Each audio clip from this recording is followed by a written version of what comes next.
মাছের বাজারে যা দেখলাম মোটামুটি ঠিকই আছে। কই হাতের নাগালে তো কোনো বাজারের কোনো শাকসবজির দামই দেখতেছি না। এখন আলহামদুলিল্লাহ অনেক নাগালে। চালের দাম তো কম নাই, এখন তো একটু কমে গিয়েছে আগের তুলনায়। সাধারণ জনগণ কিভাবে চলছে এটার কারো কোনো ধারণা নাই। যে পরিমাণ দ্রব্যমূল্য বৃদ্ধি পাইছে সেই অনুপাতে মানুষের না বিশ্বাসের মতো অবস্থা আর কি। সরকার অবশ্যই উচিত ইনিশিয়েটিভ নেওয়া, সিন্ডিকেট ভাঙা এবং দাম কন্ট্রোলে আনা। তাদের দাম এতই পরিমাণ বাড়তি যে আমি মাল আনতে পারতেছি না। কিন্তু মাছের বাজারে যা দেখলাম মোটামুটি ঠিকই আছে। মানে ওনাদেরকে বললে ওনারাও কিছুটা কমান, আবার মাছও ভালো, সেই হিসেবে দামটা নিজের হাতে নাগালেই পাওয়া যাচ্ছে। আবার কিছু কিছু ক্ষেত্রেও অনেকে বেশি চাচ্ছে এমন। এখন মনে হচ্ছে না আসলে বাজারে সিন্ডিকেট আগের মতো আছে। সবকিছু একটা নিয়মের মধ্যে চলছে, এমন কোনো সমস্যা দেখছি না। নতুন সরকারকে বলবো যেন দেশটাকে নতুনভাবেই সে সংস্কার করতে চাচ্ছে সেভাবেই যেন করে, সবকিছুর দিকেই নজর দেয়। চালের দাম তো কম নাই, ডালের দামও কম নাই, শাকসবজি এই যে ইয়েগুলো একটু পেঁয়াজ এগুলো একটু ক্রয় ক্ষমতার মধ্যে আসছে আর কি। কই হাতের নাগালে তো কোনো বাজারের কোনো শাকসবজির দামই দেখতেছি না, সবই তো ডবল। আগে শীতকালীন সময়ে কত মানে কম দামে আমরা পাইতাম সবকিছু, এখন তো সবই বেশি ভাইয়া। আবার শোনা যায় যে কমবে বা কমতেছে, এরকম তো বাজারে আসলে তো কোনো চিত্রই দেখা যায় না। আর মাছ তো ধরাছোড়ার বাইরে চলে গেছে। আগে শীতকালে আমরা মাছ যে খাইতাম ওইটা তো অনেক কম দামে, শীতকালের জন্য আমরা বসে থাকতাম যে শীতকাল আসলে আমরা মাছ খাবো আর কি। এখন তো ওই যে একটা বোয়াল মাছ কিনলাম 1500 টাকা কেজি, খুব বেশি হলে আগে আমরা কিনতাম 700-800। মধ্যবিত্ত যারা আমরা হাতের নাগালে নাই। এখন আলহামদুলিল্লাহ অনেক নাগালে। আর তরি তরকারির আমদানিও প্রচুর ভালো এবং খুব রিজনেবল প্রাইসে পাওয়া যাচ্ছে, খুবই হ্যাপি। হ্যাঁ অবশ্যই তদারকি দরকার আছে, এটা আমি মনে করি। নাগালেই আছে, কিন্তু অন্যান্য নিত্য পণ্য যেগুলো মাছ, তারপর হচ্ছে আপনার দেশি মাছে তো দামে আমরা আসলে যে বাসায় একজন অসুস্থ রুগীকে নিয়ে একটু দেশি মুরগি দেশি মাছ খাওয়াবো সেরকমের ওগুলো হাতের নাগালে নাই এখন। হ্যাঁ খাওয়াতে পারছি, কিন্তু সবজিটা এখন একটু নেওয়ার মতো দামে আছে, সবাই নিতে পারতেছে। এখন তো একটু কমে গিয়েছে আগের তুলনায়। হ্যাঁ বাইরেই তো কষ্ট হচ্ছে না, জিনিসের দাম বেড়ে গেলে তো কষ্ট হবেই। হ্যাঁ কিন্তু খেতে হবে। কেনাকাটা করার কোনো কিছু নাই এখন। আর এখন যদি মানুষ যে পরিমাণ দ্রব্যমূল্য বৃদ্ধি পাইছে সেই অনুপাতে মানুষের না বিশ্বাসের মতো অবস্থা আর কি। হ্যাঁ আগে চিন্তা করতে মানুষ যেটা হচ্ছে যে দ্রব্যমূল্যের দাম অনেক বেশি, বাট এখন তো প্রত্যেকটা জিনিসের দাম 30 থেকে 40% অলরেডি ইনক্রিজ। এখন বলার কিছু নাই। শাকসবজির দাম কমছে, সেটা হচ্ছে যে এখন মানে ফুললি সিজন এখন, সেই জন্য ঠিক না কিছুটা কমছে, বাট আদার্স তো সেটা হচ্ছে মাছ বা আদার্স জিনিসের দাম কমে নাই, এরা বাড়ছে, এটা আরো অনেক বাড়ছে। না সব কিছুর দামই তো আগের থেকে অনেক বেশি। আর আমার মনে হয় গ্রাম থেকে শহরে সবজিগুলো টাইম মতো আসতে পারে না, গ্রামের দিকে অনেক কম দাম। So transportation is a big issue আমার মনে হয়। সব কিছুরই দাম ধরা ছোঁয়ার বাইরে।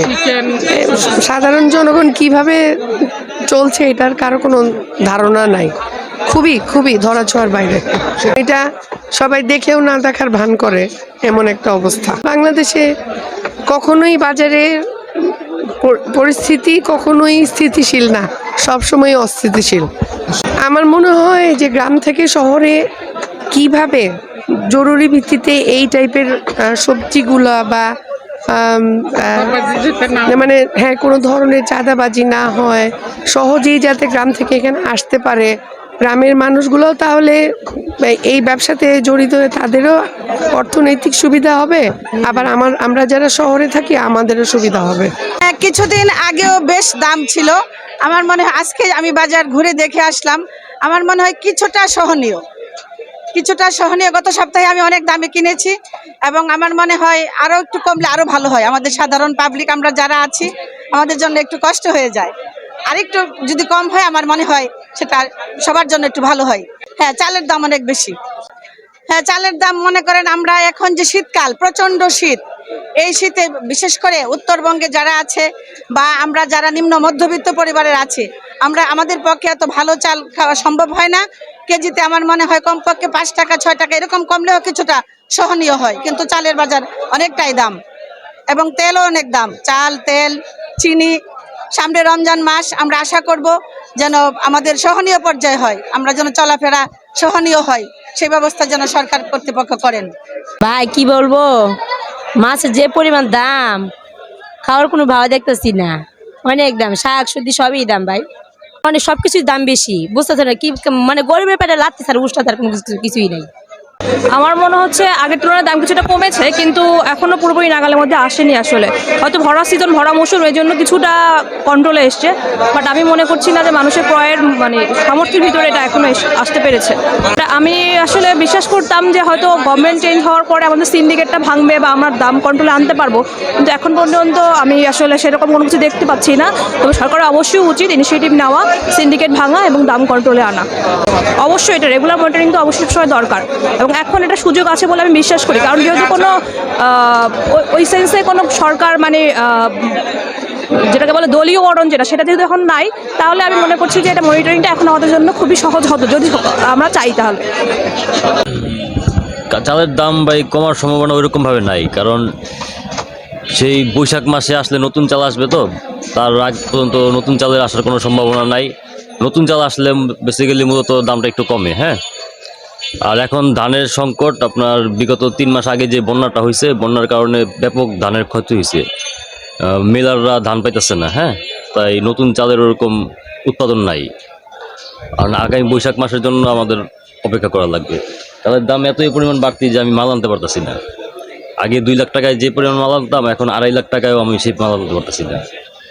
এখন এই যে দাম বেশি, আমাদেরও বেশি দামে কিনা লাগতেছে, আমাদের বেশি দামেও বিক্রি করা লাগতেছে, ওই অনুযায়ী সেল অনেকটাই কমে গেছে। হ্যাঁ, চালের মধ্যে সিন্ডিকেট কাজ করতে পারে। আপনার বড় বড় কর্পোরেট যে কোম্পানিগুলো আছে, তারা আগে চাল নিয়ে কাজ করতো না, এখন কিন্তু সব কোম্পানিগুলো, সিটি গ্রুপ, মেঘনা গ্রুপ, আকিজ, তারপর আরও নানান কোম্পানি আছে, ওনারা এখন চাল নিয়ে কাজ করে। ওনারা কোটি কোটি, হাজার হাজার কোটি টাকার চাল ধান স্টক করে রাখা বাজারে একটা কৃত্রিম সংকট তৈরি করে তোলে। আগে যে প্রান্তিক চাতালরা ছিল, প্রান্তিক যে আপনার মিল মার্কেটরা ছিল, তারা এখন ওদের ইয়েতে কোণঠাসা হয়ে গেছে, আমাদের কারণে টিকতে পারতেছে না।